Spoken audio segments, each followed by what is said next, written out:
Olá, olá pessoal, sejam todos muito bem-vindos. Eu sou o professor Stanley Costa e essa é a nossa segunda pós-aula de Direito Agrário.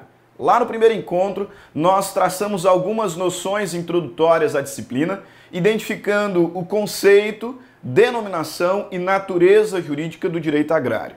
Falamos também acerca do objeto da nossa matéria, identificando então as atividades agrárias, que analisamos a partir de 3 teorias, a saber, a teoria agrobiológica, teoria da agrariedade e a teoria da assessoriedade. Por fim, elencando e separando as atividades agrárias em 3 grupos: atividades rurais típicas, atividades rurais atípicas e atividades complementares. Falamos ato contínuo acerca da autonomia do direito agrário, analisado a partir de 4 perspectivas: autonomia legislativa, autonomia científica, autonomia didática e autonomia jurisdicional. Concluímos então o primeiro encontro identificando e elencando as fontes do direito aplicadas ao direito agrário e as fontes específicas do direito agrário. Agora nós continuamos nessa linha introdutória. Sim, tratando um tema que muitas vezes é ignorado pelo estudante, que julga ser um tema de pouca relevância.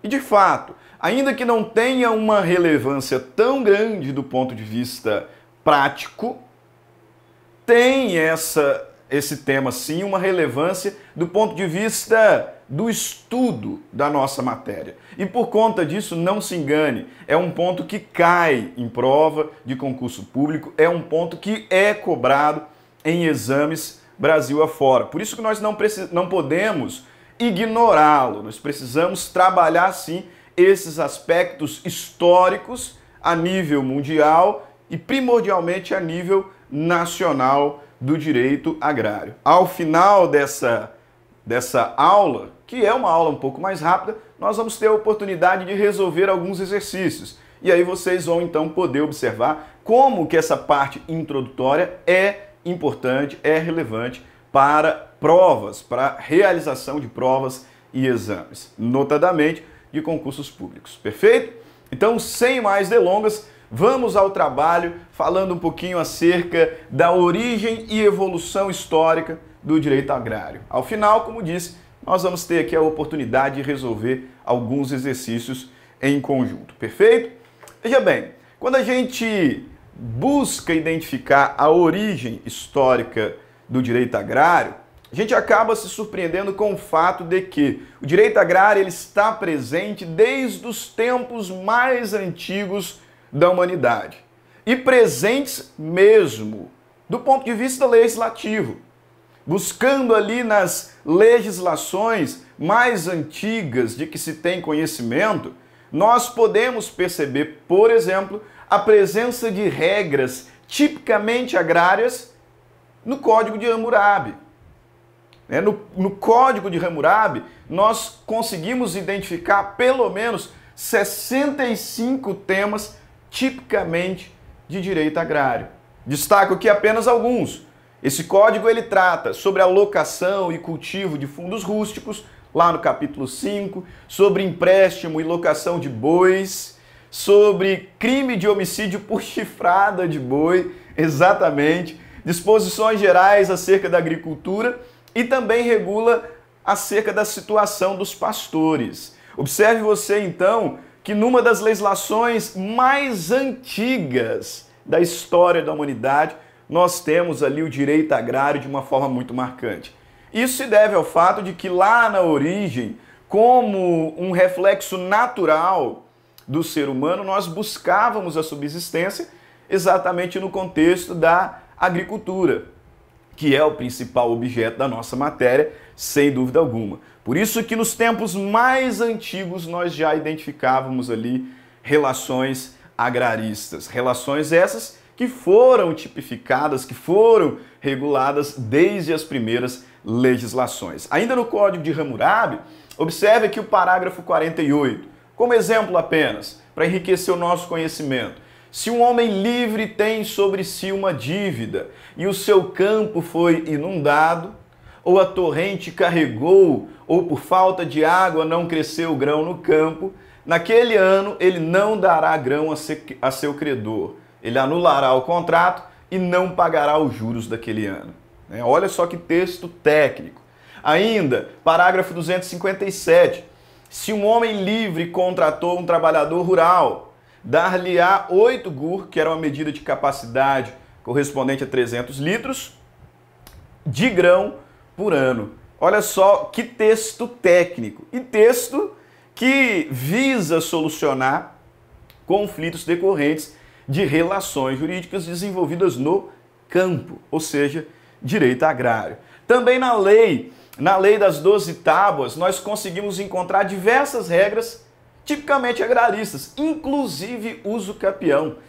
Veja você aqui na tábua 2ª, ponto 9, o texto legal dizendo: se alguém sem razão cortou árvores de outro, que seja condenado a indenizar a razão de 25 asses por árvore cortada. Olha só, direito de vizinhança, aqui presente. Na tábua 6ª, as terras serão adquiridas por uso capião, depois de 2 anos de posse.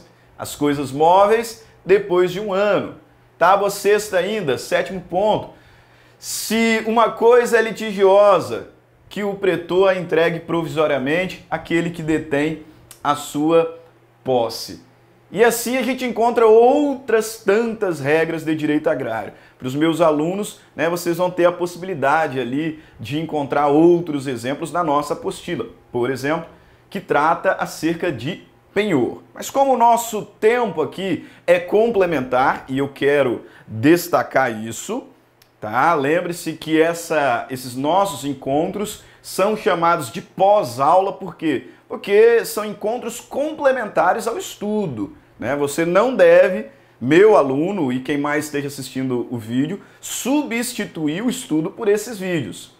Esses encontros eles são complementares, aqui eu apenas destaco os elementos mais importantes, e tento aqui de explicar de uma forma um pouco mais clara para a sua compreensão, mas é complemento, não se esqueça. Tá? Os meus alunos vão ter a oportunidade lá nas nossas apostilas aprofundar um pouquinho os estudos do direito agrário do ponto de vista histórico. Mas vamos então falar especificamente sobre o Brasil, sobre a evolução do direito agrário no Brasil. E nesse caso, é curioso observar que o direito agrário ele está presente no nosso país desde a origem. O direito agrário ele se confunde com a própria colonização do nosso país. Eu poderia ter ido um pouquinho antes, quando a gente fala sobre os acordos de propriedade de terras entre Espanha e Portugal, mas pensando especificamente no Brasil, desde a colonização, nós temos aqui discussões jurídicas e institutos jurídicos agraristas marcantes na nossa história. No Brasil colônia, por exemplo, nós vamos falar sobre o período sesmarial, o primeiro período do direito agrário no âmbito nacional, no Brasil, é o chamado regime sesmarial, que vigorou em nosso país desde a colonização. As sesmarias, que é um instituto que já estava previsto na legislação portuguesa, foi aplicada aqui no país, notadamente no período das ordenações filipinas. E quando a gente pensa em sesmarias, entenda, era um instituto jurídico em que se concedia o domínio útil de terras a determinadas pessoas. No Brasil, aquelas pessoas que se prontificassem a vir para a colônia e aqui morar e produzir.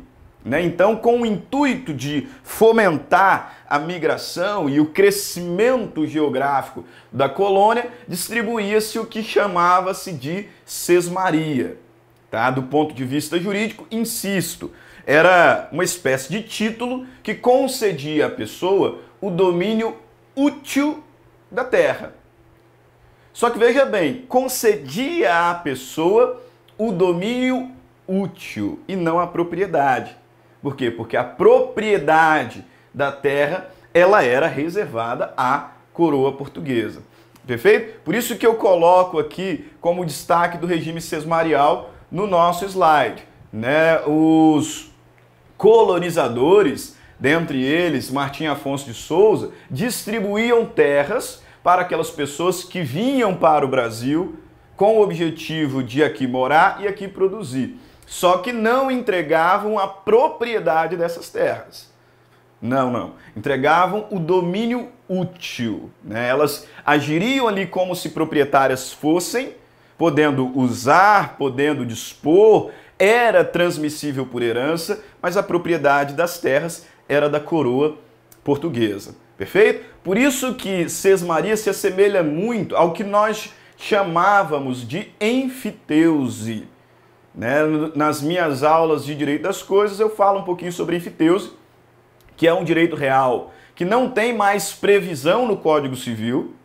Não, ele não se encontra no Código Civil de 2002, você não vai encontrar enfiteuse lá no rol do artigo 1225, mas era um direito real tipificado no Código de 16 e que pela característica de perpetuidade ainda existe. Veja bem, se eu quiser conceder a enfiteuse hoje eu não consigo, porque não há mais a previsão legal desse direito real sobre coisa alheia. Mas aqueles que foram constituídos na vigência do Código de 16, pela característica de perpetuidade e por ser transmissível causa mortes, ainda existem hoje, regulados pelo Código Antigo, né, por um fenômeno que a gente chama de ultratividade, quando se aplica uma norma já revogada a fatos que foram constituídos à sua época. Na enfiteuse, eu entregava o domínio útil para uma determinada pessoa, né? Ela poderia ali usar, dispor, poderia fruir, poderia até mesmo reaver o bem daquele que justamente a possuísse ou detivesse, né? Tal qual um proprietário, mas não era proprietário. Tá? Quem tiver curiosidade, depois pode pesquisar sobre enfiteuse nos sites de pesquisa aí, e vocês vão ver, né, um exemplo claro de enfiteuse no Brasil, que ocorre lá na cidade de Petrópolis, no Rio de Janeiro. Lá em Petrópolis tem muita enfiteuse para quem tiver curiosidade depois de pesquisar. Mas eu estou falando disso por quê? Porque sesmaria era semelhante. A pessoa agia como se fosse dona. Só que não era. Ela tinha o domínio útil, mas não era proprietária do imóvel, porque a propriedade dele era da coroa portuguesa. Esse período, esse regime sesmarial, ele vigora no Brasil durante todo o período de colônia, de Brasil colônia. Aproximadamente ali a data da independência do nosso país, o regime sesmarial ele é extinto por um ato promulgado pelo príncipe regente à época, tá? Isso em 1822. Só que aqui acontece algo curioso do ponto de vista histórico e que trouxe muitos problemas práticos para o contexto agrarista. Porque, de fato, o regime sesmarial não era a melhor opção. O regime sesmarial, ele contribuiu e muito para a situação de latifúndios que nós encontramos até hoje em nosso país. O sujeito ele tinha o domínio útil, mas a propriedade era da coroa portuguesa. Ele tinha que cumprir uma série de obrigações sob pena de cair em comiço. Ele tinha que habitar, ele tinha que produzir, tinha que pagar o imposto sob pena de cair em comiço. Então era um regime que não era de fato muito bom. De modo que quando ele foi extinto, imagino que à época eles pensaram que a situação melhoraria bastante. E não foi o que aconteceu. Porque com a extinção do período sesmarial, não veio nenhuma outra lei para regular a propriedade e posse à época. Nem mesmo a Constituição Política do Império, a Constituição de 1824, nos trouxe regras efetivamente agraristas ou regras que dispusessem acerca de propriedade e posse. De modo que com o fim do período sesmarial, iniciou-se o que nós chamamos de período extralegal, ou período das posses. Nós ficamos de 1822 a 1850, sem qualquer regra que especialmente tratasse acerca do tema domínio, propriedade, posse de terras. Por isso, período extralegal, ou período de posses. E obviamente que esse período nos trouxe aí grandes consequências. O cenário durante esse período era o quê? De proprietários legítimos, e poucos proprietários legítimos, porque tinham os seus títulos de sesmaria confirmado, uma série de possuidores de terras originárias de sesmarias, mas sem confirmação, por inadimplência das obrigações legais, uma série de pessoas que possuíam, por assim dizer, terras, mas sem nenhum título, e uma infinidade de terras devolutas, por conta daquelas pessoas que não cumpriram as obrigações de sesmarias e caíram em comisso. Ou seja, um período realmente complicado do ponto de vista histórico, esse período extralegal, período de posses. Perfeito. Por que de 1822 até 1850?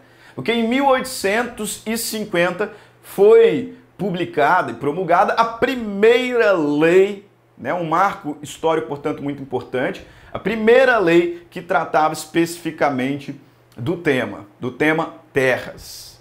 Por isso que ela ficou conhecida, inclusive, como Lei de Terras, ou Lei das Terras, que é a Lei 601 de 1850. A Lei de Terras, em 1850, pondo fim ao período extralegal, foi, sem dúvidas, um marco histórico importantíssimo para o direito agrário no nosso país. Por quê? Porque me trouxe regras aqui específicas acerca da legitimação de posse, proteção de silvícolas, limitação do acesso a imóvel rural por estrangeiro, além de proteção de terras de fronteiras. Não obstante, cá para nós ela não trouxe uma efetividade prática muito grande. Ah, por quê, professor? Não sei se porque faltava pessoas com conhecimento técnico para implementar essas regras, órgãos específicos para fiscalização e implementação das regras previstas na lei, e também pelo fato do nosso país à época já ter uma dimensão continental. Foi um marco histórico importantíssimo, pôs fim ao período extralegal, mas não foi tão aplicada assim. De modo que apenas depois da proclamação da República é que nós começamos a ver o direito agrário sendo mais difundido e mais aplicado. Exatamente.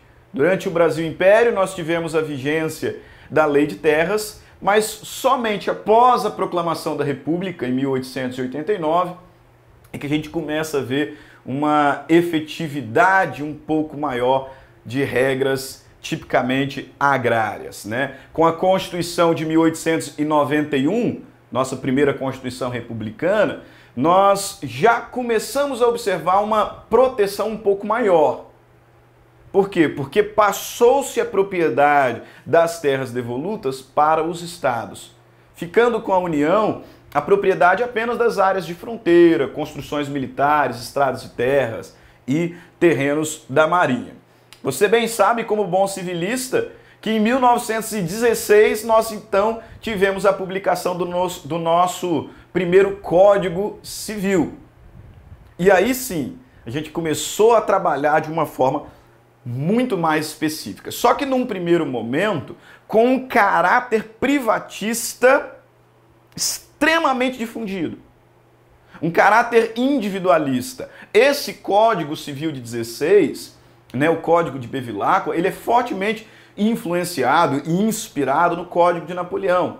Então, com base naqueles ideais não só de fraternidade, de igualdade, mas de liberdade. Então, nele estava muito presente os direitos privados. Mas foi importante para a nossa matéria, por quê? Porque pela primeira vez nós tivemos ali regras específicas sobre temas tais como propriedade, posse de imóveis, imóveis rurais, contratos agrários, direitos reais sobre coisa alheia, condomínio, direito de vizinhança, enfim, né, um marco histórico importante, dando aí uma dedicação maior a regras sobre direitos das coisas e sobre direitos das coisas aplicado ao contexto rural, ao contexto agrário.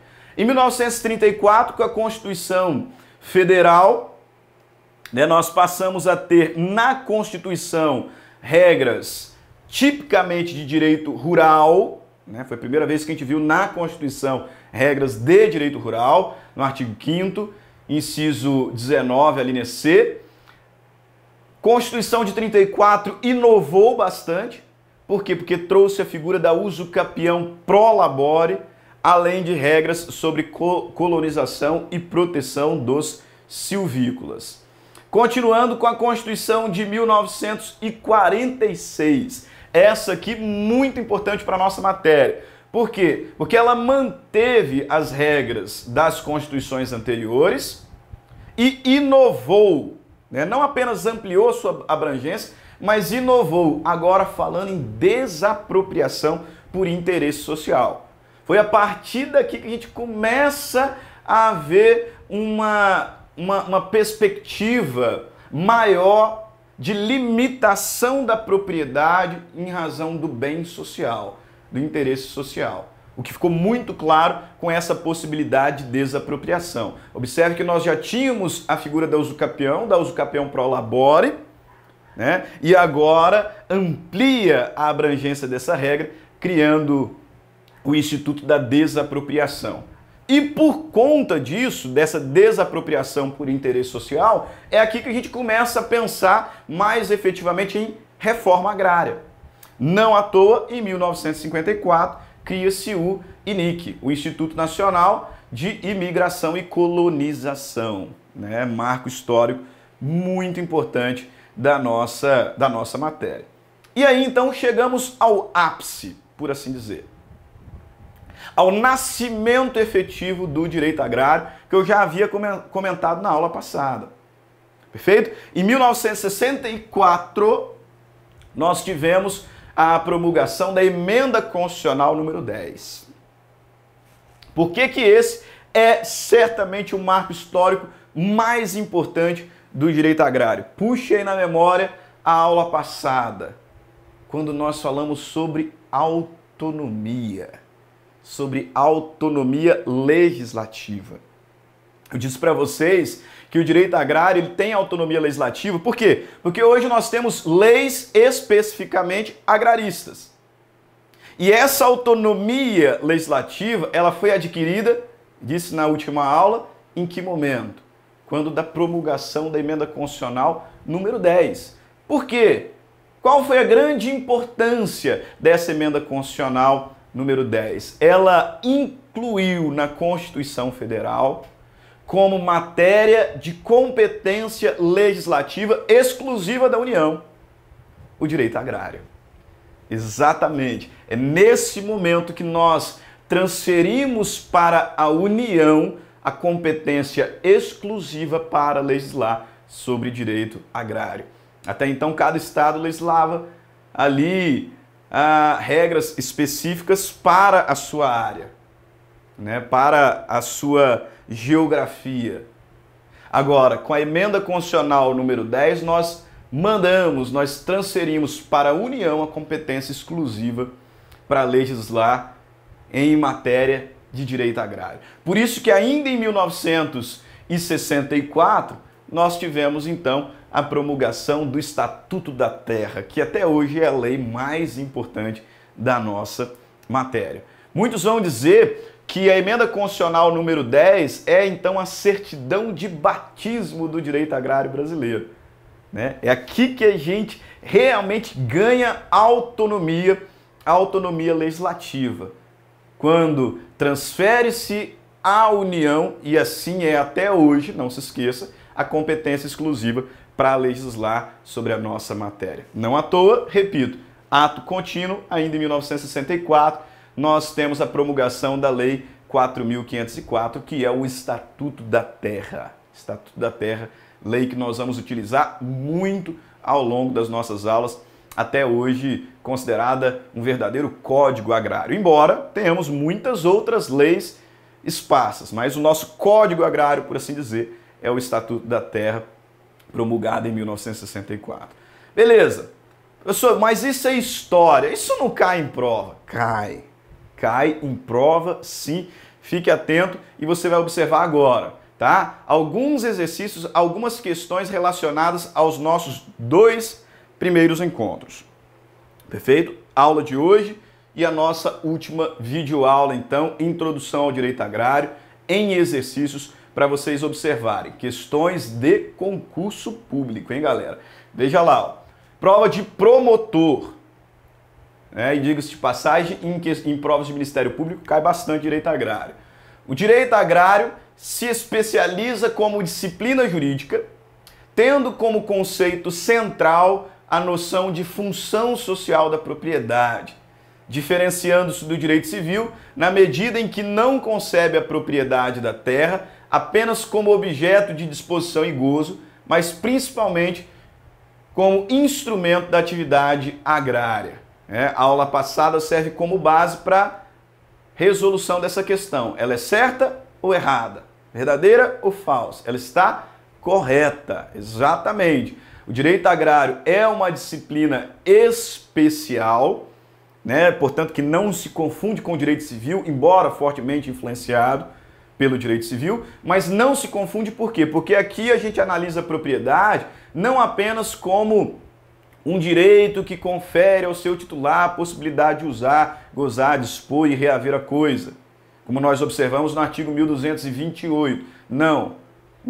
A gente aqui analisa a propriedade como um direito utilizado para o exercício da atividade agrária, limitado pela função social. Então a alternativa está correta. Provinha de analista legislativo da CESP, o Estatuto da Terra, Lei 4.504 de 64, pode ser considerado um diploma básico sistematizador da política agrária, agrícola e fundiária na legislação brasileira. Sem dúvida alguma, como eu disse, um verdadeiro código agrarista. Prova de delegado de polícia, também da CESP. No tocante ao direito agrário, julgue os itens a seguir. Eu trouxe um. Direito agrário designa o conjunto de princípios e normas que disciplinam relações jurídicas, econômicas e sociais surgidas das atividades agrárias, bem como as empresas, a estrutura e a política agrária com o objetivo de alcançar a justiça social agrária e o cumprimento da função social da terra. Perfeito. Como é uma disciplina que tem autonomia e tem autonomia científica, o direito agrário ele possui princípios e normas próprias, específicas, que vão regular aspectos jurídicos, econômicos, sociais, surgidos das atividades agrárias, vai falar sobre empresa, sobre estrutura, sobre política agrária, tudo isso à luz da justiça social e da função social da terra. Mais uma questão, julgue os itens subsequentes acerca dos elementos fundamentais do direito agrário. Prova de promotor também. Na formação da estrutura fundiária brasileira, é fundamental compreender o regime de sesmarias, que se iniciou na colonização e vigorou até o advento da Lei 6.001 de 1850, a Lei de Terras, a qual finalmente instaurou um marco divisor entre terras públicas e particulares, consolidando a propriedade privada sobre os imóveis rurais e o conceito de terras devolutas. E aí? Olha só a questão histórica, para você ver que história cai em prova. Tá certo ou tá errado? Está errado. Ah, professor, como assim está errado? Nós vimos ali na nossa linha do tempo que o regime sesmarial ele acaba em 1822. E de 1822 até 1850 a gente vive um período extralegal, um período de posses. Então o período sesmarial ele não se encerra com a Lei de Terras, não, em 1850. Ele se encerra em 1822. E de lá até 1850 há um período chamado extralegal. Beleza? Mais uma prova. Analise as proporções abaixo. A autonomia científica do direito agrário no Brasil decorreu da compilação das principais obras de direito comparado, traduzidas para a língua materna, decorrida após o advento da nossa legislação constitucional e infraconstitucional. A autonomia científica do direito agrário no Brasil decorreu da compilação das principais obras de direito comparado, traduzidas para as nossas para a língua materna. Será que isso aqui está certo? 2. A autonomia didática do direito agrário no Brasil se traduz pela variada obra no mercado livreiro, pelas palestras, encontros e congressos específicos sobre o tema, bem assim pela existência de cadeira própria em universidades. E aí, certo ou errado? 3. A autonomia jurisdicional do direito agrário no Brasil se revela através da criação de varas agrárias específicas no âmbito do Poder Judiciário, em obediência à previsão constitucional. 4. A autonomia legislativa do direito agrário no Brasil adveio por intermédio da Constituição Federal de 1946, estabelecendo-se um conjunto de normas próprias, o que foi posteriormente regulado pela Lei 4.504 de 64. E aí? Quais alternativas estão corretas? Quais assertivas estão corretas? 1 e 2, 1 e 3, 2 e 3, 3 e 4, 2 e 4. Quais estão corretas? A 2 e a 3. Por quê, professor? Vamos voltar aqui. A autonomia científica do direito agrário não está relacionada a obras que foram traduzidas, não. A autonomia científica se revela na existência de princípios específicos de direito agrário e normas específicas de direito agrário distintos dos outros ramos. Tá? Não tem nada a ver aqui com direito comparado, obras traduzidas para a língua materna, não, de forma alguma. A autonomia didática, sim, está correto. Se traduz na variedade de obras no mercado livreiro, né? Quantidade de livros que hoje nós temos de direito agrário, palestras, congressos e o fato de nós termos matéria específica de direito agrário nas faculdades do nosso país. Né, inclusive pós-graduação, mestrado, enfim. Então ali está correto. A autonomia jurisdicional do direito agrário no Brasil se revela através de criação de varas agrárias específicas no âmbito do Poder Judiciário, em obediência à previsão constitucional. Correto? Lembre que a Constituição Federal orienta os tribunais de justiça à criação de varas específicas de direito agrário. Por isso que hoje nós temos jurisprudência agrarista em nosso país, apesar de alguns doutrinadores, né, não reconhecerem a autonomia jurisdicional pela falta de uma justiça agrária. Mas a maioria concorda que sim, nós temos autonomia jurisdicional, né, porque hoje nós já temos varas específicas em direito agrário no nosso país por orientação da própria Constituição. A autonomia legislativa do direito agrário adveio por intermédio da Constituição Federal de 1946? Não. Foi pela Emenda Constitucional 10 de 1964, que transferiu para a União a competência exclusiva para legislar em direito agrário e, ato contínuo, nós então tivemos o advento do Estatuto da Terra. Belezinha? Mais uma questão a respeito das fases que demarcam a história da estrutura fundiária brasileira. Assinale a opção correta. O período de Sesmarias caracterizou-se por legislação colonial feita especialmente para o Brasil? Nada, a gente utilizava a legislação portuguesa. Nesse período, a coroa mantinha o domínio das terras e concedia apenas o seu uso aos sesmeiros, que deveriam confirmar a efetiva ocupação dos imóveis, tornando-os produtivos. Na verdade, nós entregávamos o domínio útil ao sesmeiro e a propriedade ficava com a coroa portuguesa. B. O período das posses, que se iniciou com a independência do Brasil, implicou a revogação do sistema de sesmarias, que entretanto não foi substituído por institutos que disciplinassem a atribuição de domínio das terras, apesar da Constituição de 1824 garantir o direito de propriedade. Alternativas interessantes, hein? C. Com a edição da Lei de Terras em 1850, né, Lei 601 de 1850, o regime de posses foi afastado, tendo-se atribuída a propriedade de terras a todos que demonstrassem título anterior ou posse, permitindo-se também a uso capião de terras devolutas ainda não ocupadas. A parte final aqui está um pouco estranha, né? D. O Código Civil de 1916 consolidou o parâmetro republicano, estabelecendo um cadastro geral de terras públicas e particulares e determinando que elas deveriam ser inscritas sem distinção no registro de imóveis, né? Sem distinção. Estranho.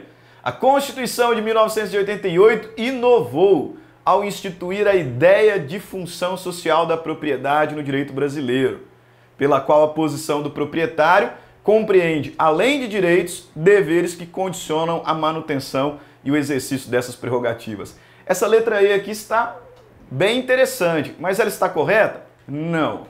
A correta é a letra B. O período das posses que se iniciou com a independência do Brasil, né, em 1822. Implicou a revogação do período de sesmarias, mas não trouxe nenhuma regulamentação específica, só em 1850, né? Que, entretanto, não foi substituído por institutos que disciplinassem a atribuição de domínio das terras, apesar de a Constituição de 1824 garantir o direito de propriedade. Essa está correta. Por que que a E não está correta, professor? Porque a função social, ela não foi criada, foi instituída na Constituição de 88. Não, de forma alguma. Ela vai aparecer no Estatuto da Terra, em 1964. Logo após a Emenda Constitucional 10, Estatuto da Terra, ele já fala sobre função social, como nós vamos observar na nossa próxima aula. E concluindo aqui, acerca do direito agrário, assinale a opção correta. Trata-se de disciplina jurídica originada de elementos informadores tais como a estrutura agrária, a empresa agrária, a atividade agrária, política agrária, que não se subsumem em conjunto nem ao direito administrativo, nem ao direito civil ou empresarial. Muito interessante essa alternativa, hein? Trata-se de disciplina sem autonomia legislativa. Não preciso nem seguir, né? Tem autonomia legislativa, como nós vimos. O direito agrário é regido essencialmente por institutos voltados à viabilização de aproveitamento econômico dos imóveis rurais, diferenciando-se do direito ambiental por se concentrar no uso privado das terras, não fazendo parte de seu objeto a conservação dos recursos naturais, de forma alguma. Na próxima aula nós vamos falar sobre função social da terra, e você vai ver que isso aqui está totalmente errado. D. O direito agrário é disciplinado por normas de competência concorrentes, editadas pelas diversas unidades da Federação nos termos da Constituição de 88. Errado. Competência exclusiva da União. E, por fim, o direito agrário envolve matéria de cunho eminentemente federal, razão pela qual a CF determina a criação de varas agrárias federais, com competência exclusiva para dirimir conflitos fundiários. Errado. Elas são estaduais. A Constituição Federal determina que os tribunais de justiça, portanto, justiça estadual, criem varas específicas em direito agrário. E não são, portanto, varas federais, mas sim varas estaduais. Alternativa correta, letra A, né? Essa aqui, além da informação, está bastante interessante, as outras alternativas estão claramente erradas, né? Direito agrário trata-se de disciplina jurídica originada de elementos informadores, tais como a estrutura agrária, empresa agrária, atividade agrária, política agrária, que não se subsumem em conjunto nem ao direito administrativo, nem ao direito civil e nem ao empresarial. Direito agrário é matéria autônoma do ponto de vista legislativo, científico, didático e também jurisdicional. Ok? Grande abraço a todos, nós ficamos por aqui. Até a nossa próxima aula sobre princípios fundamentais do direito agrário e a função social da propriedade rural. Grande abraço, fiquem com Deus, até mais, tchau, tchau.